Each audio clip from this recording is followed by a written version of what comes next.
அசைக்க முடியாத அமைதியில்தான் உண்மையான சக்தியை காண முடியும். அமைதியுடன் கூடிய பொறுமை நிச்சயம் வெற்றிக்கு வழிவகுக்கும். இடைவிடாத மழை போல உங்கள் வாழ்க்கையில் பிரச்சனைகள் வரும்போது குடையாக இறைவன் உங்களுடன் இருப்பார் என்பதை எப்போதும் மறவாதீர்கள். நடப்பது எல்லாம் இறைவன் செயல். நாளை பற்றிய கவலையை உன் நினைவில் வைத்துக் கொள்ள வேண்டாம். நீ துவண்டு போகும் சமயத்தில் உனக்கு துணையாக யாருமில்லை என்று கலங்காதே. உனக்காக ஏதோ ஒரு உருவில் உனக்கு துணையாக இறைவன் உன்னுடன் வருவார். திருப்தி அடையாத மனம் ஒருபோதும் நிம்மதியடையாது. மனமோ பொருளோ எதுவாயினும் சில நேரம் உடைந்து போவது கூட புதிய மாற்றத்திற்காகத்தான். கவலை வேண்டாம்.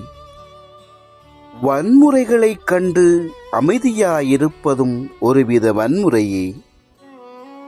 அன்பை உணர்வதும் உணர்த்துவதும் தான் வாழ்க்கை. என்னுடையது என்ற எண்ணத்தாலேயே உன் சுமைகள் அதிகரித்துக் கொண்டே போகிறது. அனைத்துமே திருப்பிக் கொடுக்க வேண்டிய கடன்கள் என்ற உண்மையை நீ உணரும் போது எல்லா சுமைகளும் இறங்கி விடுகிறது. அதன் பிறகு உன்னை நிம்மதி அமைதியாக சூழ்ந்து கொள்ளும்.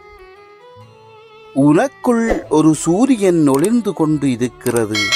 மற்றவர்களிடம் நீ ஒளியை தேடாதே. உங்கள் தன்மானத்தை இழந்து ஒருவரிடம் பழகாதீர்கள். உங்கள் மீது அன்பு இல்லை என்றால் நீங்கள் அடிமையாக்கப்படுவீர்கள்.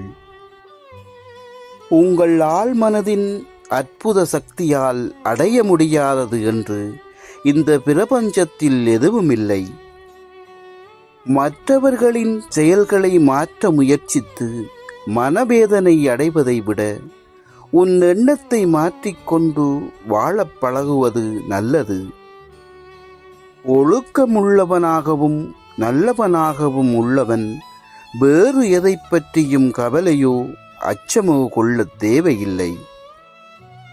எப்போதும் உயர்ந்த இலக்குகளை மட்டுமே குறிக்கோளாக கொள்ளுங்கள்.